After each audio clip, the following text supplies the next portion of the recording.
আমাদের দিনের শুরু যেমন হবে অনেকটাই তার উপর নির্ভর করে সারাদিনের শক্তি ও মনোভাব। কিন্তু অনেকেই অজান্তেই কিছু অভ্যাসের মাধ্যমে দিনের শুরুটা নষ্ট করে ফেলেন। এতে রাতের ভালো ঘুমের পরও সকালবেলা ক্লান্তি, অস্থিরতা আর অনুপ্রেরণার অভাব দেখা যায়। চিকিৎসকরা বলছেন, কয়েকটি সাধারণ ভুল এড়িয়ে চললেই সকাল হতে পারে প্রাণবন্ত ও স্বাস্থ্যকর। তো কোন সেই বিষয়গুলো? তো আজ আমরা সে বিষয়ে জানবো। দেরি না করে চলুন শুরু করা যাক। নাম্বার 1, ঘুম ভাঙতেই মোবাইল ধরা। অনেকে চোখ খুলেই হাতে তুলে নেন মোবাইল ফোন। সারা রাত বিশ্রাম নেওয়া চোখের সামনে হঠাৎ স্ক্রিনের আলো পড়লে শুষ্কতা, চুলকানি, জ্বালা, এমনকি চোখের পানি শুকিয়ে যাওয়া শুরু হতে পারে। তাছাড়া সকাল সকাল সোশ্যাল মিডিয়া স্ক্রল করার ফলে মানসিক চাপ বেড়ে যায়, যা দিনের শুরুতে অলসতা ও মনোযোগের ঘাটতি তৈরি করে। নাম্বার 2, বিছানা থেকে হুড়ুহুড়ি করে নামা।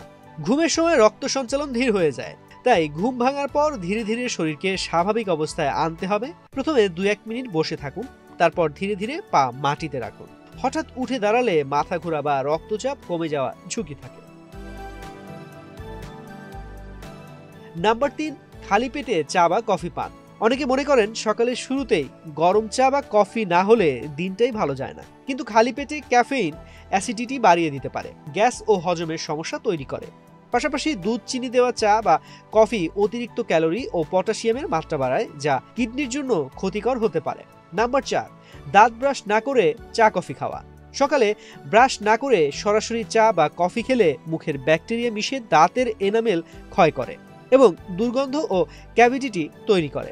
তাই ঘুম থেকে ওঠার পরপরই মুখ পরিষ্কার করা জরুরি। এবং নাম্বার 5, নাস্তা বাদ দেওয়া। সকালের নাস্তা দিনভর শক্তি যোগায়। অনেকেই ব্যস্ততার কারণে নাস্তা না করে বেরিয়ে পড়েন, যা রক্তে শর্করার ওঠানামা, অতিরিক্ত ক্ষুধা এবং দীর্ঘমেয়াদে টাইপ 2 ডায়াবেটিসের ঝুঁকি বাড়াতে পারে। তো আজ এ পর্যন্তই। স্বাস্থ্য বিষয়ক এমন নানা তথ্য জানতে বাংলাদেশ প্রতিদিনের সঙ্গেই থাকুন।